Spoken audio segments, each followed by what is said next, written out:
नमस्कार, मैं बसंत स्वागत करता हूँ उत्सव क्लासेस पर। साथियों, एमपी टेट वर्ग 3 परीक्षा की एग्ज़ाम डेट आ चुकी है। सितंबर में एग्ज़ाम होने वाली है। उसी को ध्यान में रखते हुए मॉक टेस्ट चालू किए हैं मैंने, जिसमें 5 सब्जेक्ट के क्वेश्चन रहेंगे मिक्स और 30 क्वेश्चन इसमें रहेंगे। ठीक है, इन क्वेश्चन को अपन सोल्व करेंगे। ठीक है, आपको कमेंट बॉक्स में क्वेश्चन कितने आपके सही हो रहे हैं, ठीक है, वह आप कमेंट कीजिएगा। तो यह क्वेश्चन सीरीज जो है एमपी टेट हो, ठीक है, कोई भी किसी भी राज्य की टेट हो, रीट हो, सीजी टेट हो या फिर सी टेट हो, सभी परीक्षा को ध्यान में रखते हुए बनाया गया है। तो चलिए शुरू करते हैं। पहला प्रश्न है मनोविज्ञान मानव व्यवहार और मानव संबंधों का अध्ययन है। यह परिभाषा किसके द्वारा दी गई है? क्रो ने, मॉर्गन ने, वाटसन ने या फिर बोरिंग ने, किसके द्वारा यह परिभाषा दी गई? तो सबसे पहले सामान्य बात समझ लेते हैं हम कि मनोविज्ञान को अमेरिकी मनोविज्ञान विलियम जेम्स, मनोविज्ञान पहले दर्शन शास्त्र में था। दर्शन शास्त्र से मनोविज्ञान को विलियम जेम्स ने अलग किया। किसने अलग किया? विलियम जेम्स ने अलग किया है। ठीक है, और विलियम जेम्स को ही आधुनिक मनोविज्ञान का जनक कहा जाता है। किसको? विलियम जेम्स को ही कहा जाता है। और मनोविज्ञान शब्द की बात करें तो यह साइकोलॉजी शब्द से बना है। और साइकोलॉजी शब्द जो है ये यूनानी भाषा का शब्द है, जिसमें साइकी और लोगस शब्द से मिलकर बना है। साइकी का मतलब होता है आत्मा और लोगस शब्द का मतलब होता है अध्ययन। लोगस का मतलब होता है अध्ययन, यानी कि आत्मा का अध्ययन इसका अर्थ हो रहा है। मनोविज्ञान जो है यह साथियों मन का विज्ञान है। ठीक है, यह मन का विज्ञान है और मनोविज्ञान अध्ययन करता है मानव मन का अध्ययन करता है, पशु मन का अध्ययन करता है एवं पक्षियों के मन का अध्ययन भी करता है। जैसे पालतू पक्षी होते हैं, पशु होते हैं, तो उनको समझने के लिए, उनको सिखाने के लिए भी साइकोलॉजी का प्रयोग किया जाता है। तो यह इन क्षेत्रों में साइकोलॉजी का प्रयोग होता है। अब ये जो परिभाषा है मनोविज्ञान मानव व्यवहार एवं मानव संबंधों का अध्ययन, यह परिभाषा क्रो द्वारा दी गई है। ठीक है, यह एक नहीं दो व्यक्ति हैं, क्रो एवं क्रो। अब ये दोनों पति पत्नी थे, क्रो एवं क्रो। और इस परिभाषा को आप कैसे याद रखेंगे? मनोविज्ञान मानव व्यवहार एवं मानव संबंध, मानव का संबंध जो है किसी भी हमेशा दो ही व्यक्तियों के बीच होता है, और ये पति पत्नी थे, क्रो एवं क्रो, इन दोनों के बीच संबंध थे। तो आप इस प्रकार से याद रख सकते हैं। अंत में आप स्कोर जरूर कीजिएगा कि आप कितने क्वेश्चन यहाँ पे सही हो पा रहे हैं। अगर अगला प्रश्न है प्रिंसिपल ऑफ साइकोलॉजी पुस्तक के लेखक कौन है? ठीक है साथियों, पहला ऑप्शन है अरस्तु, प्लेटो, विलियम जेम्स। तो प्रिंसिपल ऑफ साइकोलॉजी पुस्तक जो है ये विलियम जेम्स द्वारा ही लिखी गई है, और ये आधुनिक मनोविज्ञान के जनक कहे जाते हैं। अगला प्रश्न है निम्न में से कौन सा मनोविज्ञान का क्षेत्र नहीं है? मानव मनोविज्ञान, पशु मनोविज्ञान, बाल मनोविज्ञान या फिर यांत्रिकी मनोविज्ञान। अब मानव मनोविज्ञान होता है, पशु के लिए भी मनोविज्ञान है और बालकों के लिए भी मनोविज्ञान है, लेकिन यांत्रिक मनोविज्ञान नहीं होता है। डी ऑप्शन आपका सही होगा। अगला प्रश्न है भारत में बाल विकास का अध्ययन की शुरुआत लगभग 1930 में हुई, और कहाँ से हुई साथियों? यह कोलकाता विश्वविद्यालय से हुई थी, ये भी आप याद रखिए। और यह किसके प्रयास थे? मारिया मोंटेसरी के, गिजू भाई बधेका के, गांधी जी के या फिर स्टैनली हॉल के? ठीक है, मारिया मोंटेसरी साथियों यह भी शिक्षाविद थी और ये इटली की रहने वाली थी, और इन्होंने बाल शिक्षा के लिए बहुत अच्छे अच्छे प्रयास किए। इनके बारे में भी पढ़ेंगे। गिजू भाई बधेका आपका सही उत्तर होगा। गिजू भाई बधेका ने यह प्रयास किया था, और गुजरात में इनका एक स्कूल है, गिजू भाई बधेका स्कूल, गुजरात में बना हुआ है। ठीक है, तो इनके प्रयास से ही जो है भारत में बाल विकास का अध्ययन प्रारंभ हुआ था।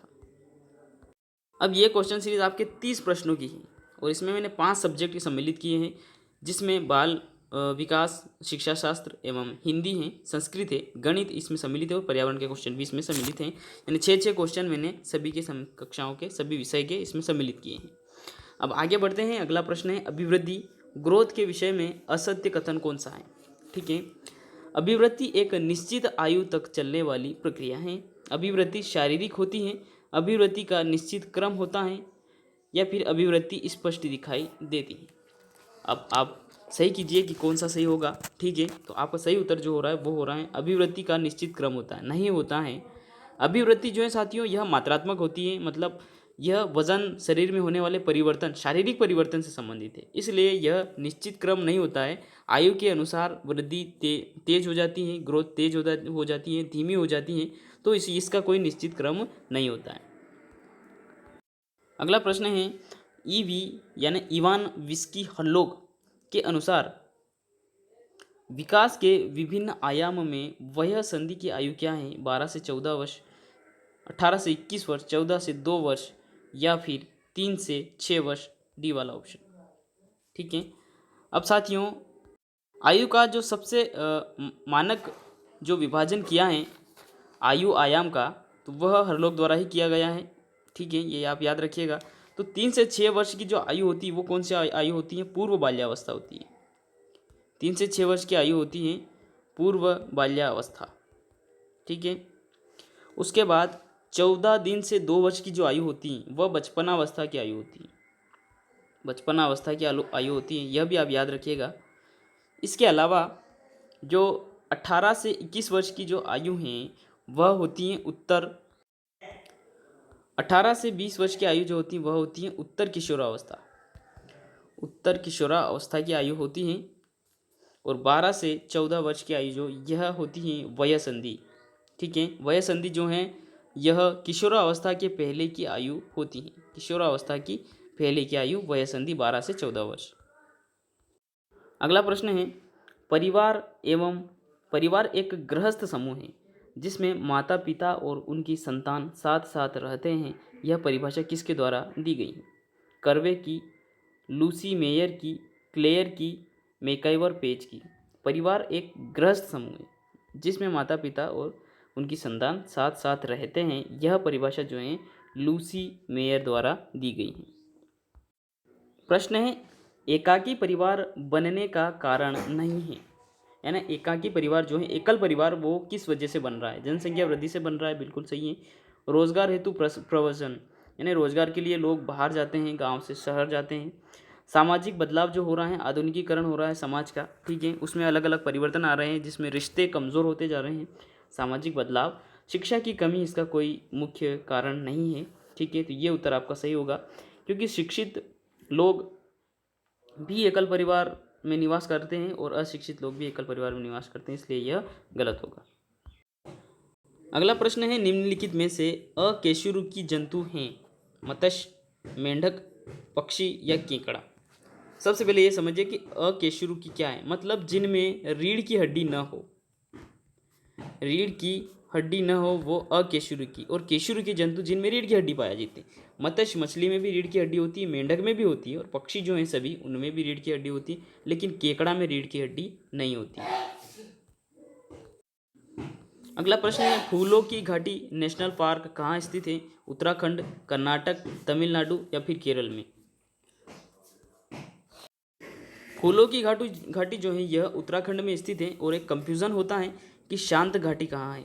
ठीक है, शांत घाटी और फूलों की घाटी में कंफ्यूजन हो जाता है बहुत स्थिति में। तो शांत घाटी यह केरल में है। ठीक है, और यह केरल के पलक्कड़ जिले में है शांत घाटी। और फूलों की घाटी नेशनल पार्क यह उत्तराखंड में है। अगला प्रश्न है, भारत में टाइगर प्रोजेक्ट कब प्रारंभ हुआ? 1974, 75, 73 या 1988 में। अब भारत में साथियों WWF की सहायता से टाइगर प्रोजेक्ट शुरू हुआ था, यानी वर्ल्ड वाइड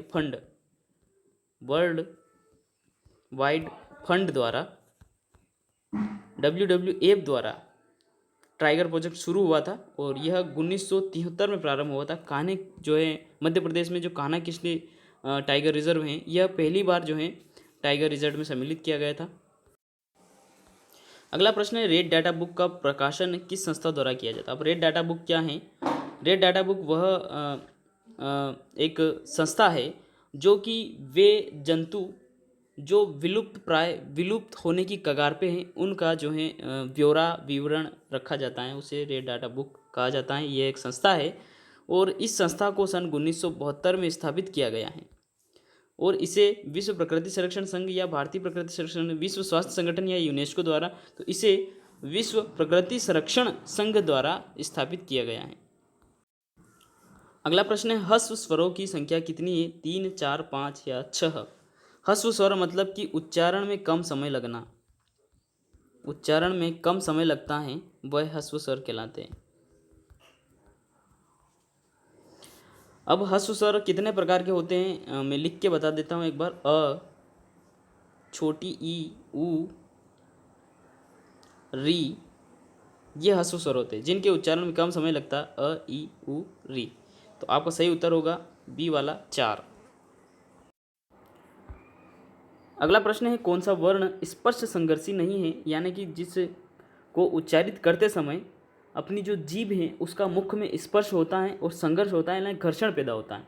जैसे कि च, छ, झ, इनके उच्चारण में जो है घर्षण पैदा हो रहा है, संघर्ष पैदा हो रहा है, लेकिन ख के उच्चारण में नहीं हो रहा है। डी वाला ऑप्शन आपका सही होगा। अगला प्रश्न है व्याख्यान विधि के दोष नहीं है। हिंदी शिक्षण की विधि है व्याख्यान विधि, और यह किन कक्षाओं के लिए उपयोगी है, उच्च कक्षाओं के लिए उपयोगी मानी जाती हैं, निम्न कक्षाओं के लिए उपयुक्त नहीं है, यह मनोवैज्ञानिक है। तो यह दूसरा ऑप्शन है शिक्षक केंद्रित विधि है, तीसरा है छात्र केंद्रित, चौथा है यह केवल स्मृति केंद्रित है। तो कौन कौन से इसके दोष हैं, ठीक है, ये समझना होगा। यह मनोवैज्ञानिक है, ये दोष है साथियों, क्योंकि ये मनोवैज्ञानिक विधि नहीं मानी जाती है। जो छात्र केंद्रित नहीं होती है वो मनोवैज्ञानिक विधि कतई नहीं होती है। शिक्षक केंद्रित है विधि है, तो यह केवल शिक्षक केंद्रित विधि ही है, ठीक है। तो ये इसका दोष हो गया है। यह केवल स्मृति केंद्रित है, केवल याद रखने पे है, इसमें छात्र सक्रिय नहीं होते, केवल शिक्षक ही सक्रिय होता है। तो ये छात्र केंद्रित विधि है, तो ये छात्र केंद्रित विधि नहीं है साथियों। तो ये वाला ऑप्शन आपका सही होगा। अगला प्रश्न है भाषाई विकास का सही क्रम क्या होगा, सुनना, बोलना, लिखना, पढ़ना, सुनना, बोलना, पढ़ना, लिखना, या सुनना, पढ़ना, लिखना, बोलना, बोलना, सुनना, पढ़ना, लिखना। अब भाषाई विकास का सही क्रम क्या होगा, कोई भी बच्चा है वह सबसे पहले किसी भाषा को बोलता है तो सुनता है तभी बोलता है, तो सबसे पहले सुनना आएगा, ठीक है। सुनने के बाद बोलता है, उसके बाद पढ़ना प्रारंभ करता है, लिखना सबसे अंत में प्रारंभ करता है। दूसरा ऑप्शन आपका सही होगा, सुनना, बोलना, पढ़ना और लिखना। किसी भी भाषा को सुन के ही सीखा जा सकता है, हम किसी पुस्तक से किसी भाषा को नहीं सीख सकते हैं। अगला प्रश्न है अनुकरण वाचन किया जाता है सामूहिक, एकल, ए व दो, दोनों, या फिर इनमें से कोई नहीं। अब सबसे पहले शिक्षक क्या करता है, आदर्श वाचन करता है। शिक्षक आदर्श वाचन करता है, ये प्रश्न भी बन सकता है कि शिक्षक वाचन करता है, आदर्श का वाचन करता है या अनुकरण वाचन करता है, और छात्र जो है वो अनुकरण वाचन करते हैं, यानी शिक्षक के बाद वाचन करते हैं। तो यह वाचन जो है सामूहिक भी हो सकता है और एकल वाचन भी हो सकता है। कक्षा में कोई पाठ का प्रस्तुति हो रहा है, उसमें शिक्षक छात्रों को पढ़ने को कहेगा, शिक्षक पढ़ने के बाद तो एक छात्र को भी कह सकता है और सभी को भी कह सकता है। तो सामूहिक एकल दोनों होता है, आपका सी वाला ऑप्शन होगा ये दोनों। कौन सा शब्द पत्थर का पर्यायवाची नहीं है, अस्म, उपल, पाषाण या विषाण।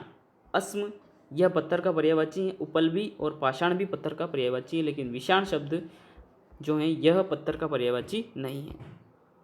अगला प्रश्न है गणित वह है जिसके द्वारा मस्तिष्क में तर्क करने की प्रवृत्ति स्थापित होती है, यह परिभाषा किसकी, मार्शल एच स्टोन, लोक, रसेल या फिर कॉन्ट की। तो मार्शल एच स्टोन की परिभाषा है यह कि गणित वह है जिसके द्वारा मस्तिष्क में तर्क करने की प्रवृत्ति स्थापित होती है, ठीक है। तो आप इसे याद रखिएगा कि मार्शल एच द्वारा यह परिभाषा दी गई है। अगला प्रश्न है गणित के संबंध में असत्य कथन है। गणित की प्रकृति तार्किक होती है, बिल्कुल होती है।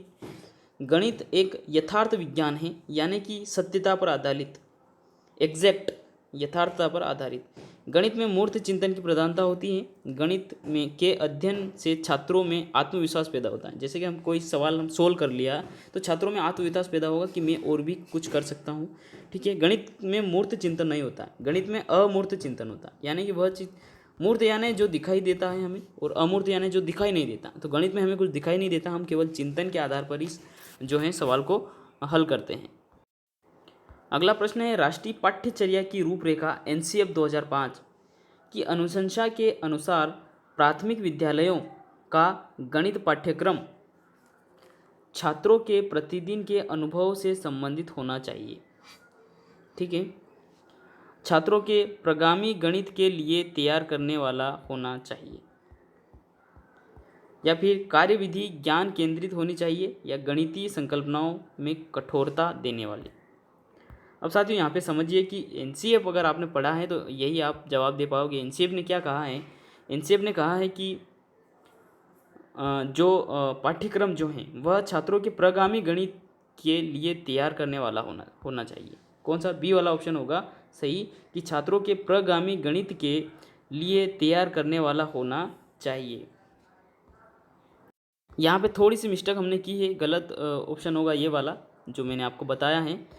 एनसीएफ द्वारा क्या कहा गया है? एनसीएफ ने कहा है कि जो पाठ्यक्रम होना चाहिए वो छात्रों के प्रतिदिन के अनुभव से संबंधित होना चाहिए, तभी छात्र समझ पाएंगे। उदाहरण से समझिए, किसी छात्र ने जैसे कि गेंद के बारे में बता रहे हैं कि ये गेंद होती हैं, गोल होती हैं, ठीक है।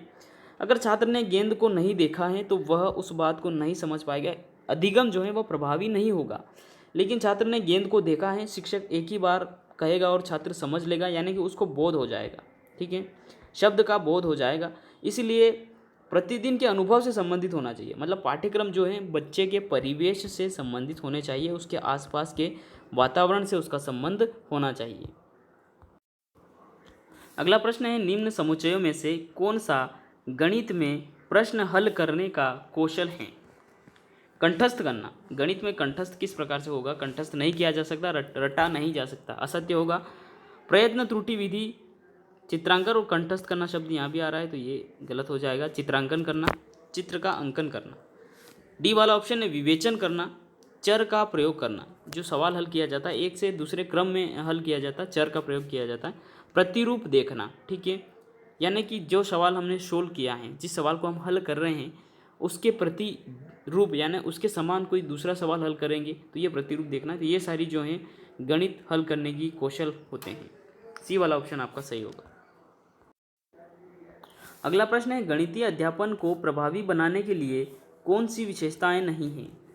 प्रतिदिन के अनुभवों के साथ संबंध स्थापित करना, एक ही संकल्पना के लिए विभिन्न शिक्षण अधिगमों का प्रयोग करना, ठीक है, ये तो होना ही चाहिए।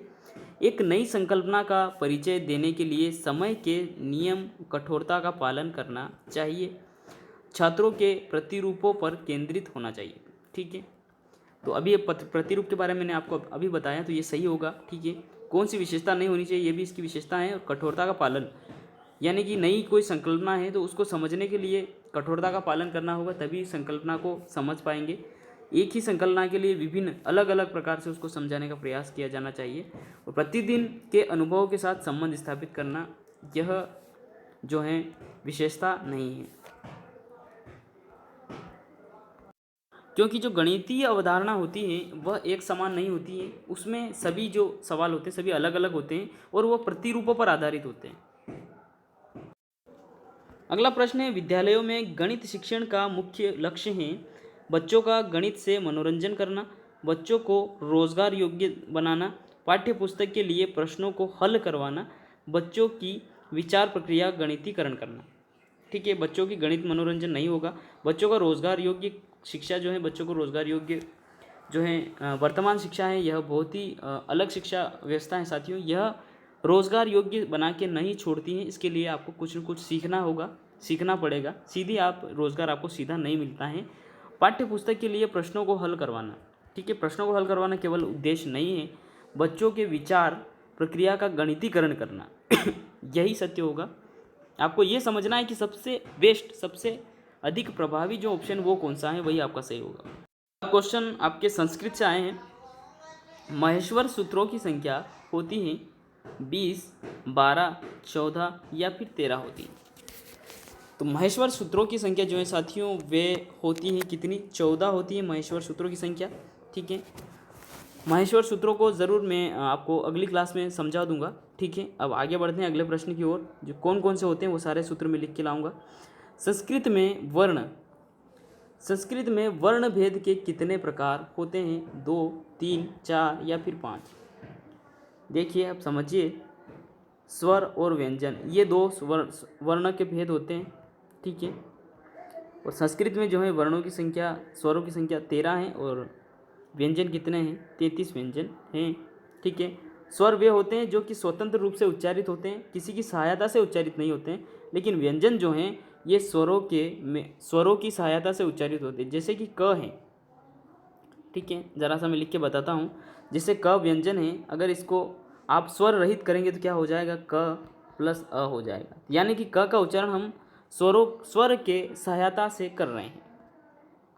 अगला प्रश्न है, संस्कृत में ह्रस्व स्वर नहीं है, अ, ई, उ या फिर बड़ी ई। ठीक है, संस्कृत में ह्रस्व स्वरों की संख्या 5 होती है। ठीक है, जिसमें ह्रस्व यानी कि उच्चारण में कम समय लगता है, उच्चारण में हवा से मुख से कम वायु बाहर आती है। अ, ई,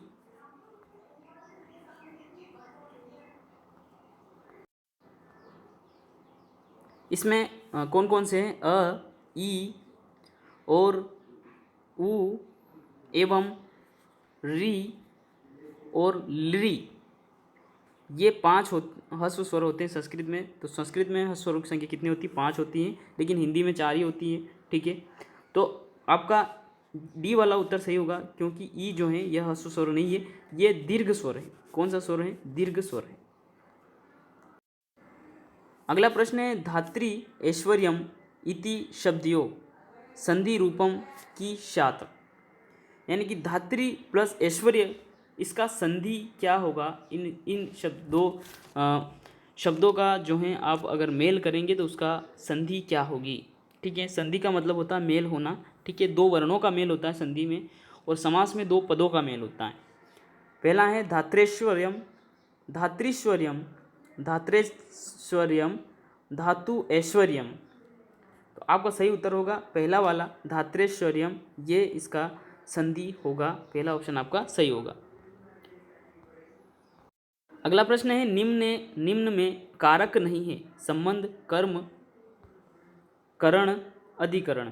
ठीक है, कर्म कारक है साथियों, करण भी कारक है, अधिकरण भी कारक है, लेकिन संबंध जो है यह कारक नहीं है। ये वाला ऑप्शन आपका सही होगा। अंतिम प्रश्न है आपका, अशुद्ध शब्द हैं पूज्य, पूजनीय, पूजनीय। ठीक है, पूज्य शब्द होता है और पूजनीय शब्द होता है, लेकिन पूजनीय कोई शब्द नहीं होता है। तो सी वाला ऑप्शन आपका सही होगा। आज के 30 क्वेश्चन हो चुके हैं साथियों। महत्वपूर्ण बात यह है कि जो शिक्षा शास्त्र हैं वह संस्कृत में भी 15 नंबर की शिक्षा शास्त्र हैं, 15 नंबर की व्याकरण है, जो कि गद्यांश पद्यांश के अंदर से ही व्याकरण के क्वेश्चन बनेंगे, पर्यायवाची, और उसमें हो सकते हैं विलोम, उपसर्ग, प्रत्यय हो सकते हैं, संधि, समास हो सकता है। ठीक है, तो ये जो सेम ही है, आपकी जो शिक्षा शास्त्र हैं ये अंग्रेजी, हिंदी और संस्कृत, इन तीनों में ही समान है। इसलिए मैं उसको हिंदी में आपको, जैसे कि हिंदी में मैं शिक्षण विधियाँ और उनसे संबंधित ज्ञान आपको दे रहा हूँ। ठीक है, चलिए तो अब मिलते हैं अगले वीडियो में। लाइक शेयर सब्सक्राइब जरूर करें ताकि आपको अगला अपडेट मिल जाए। धन्यवाद।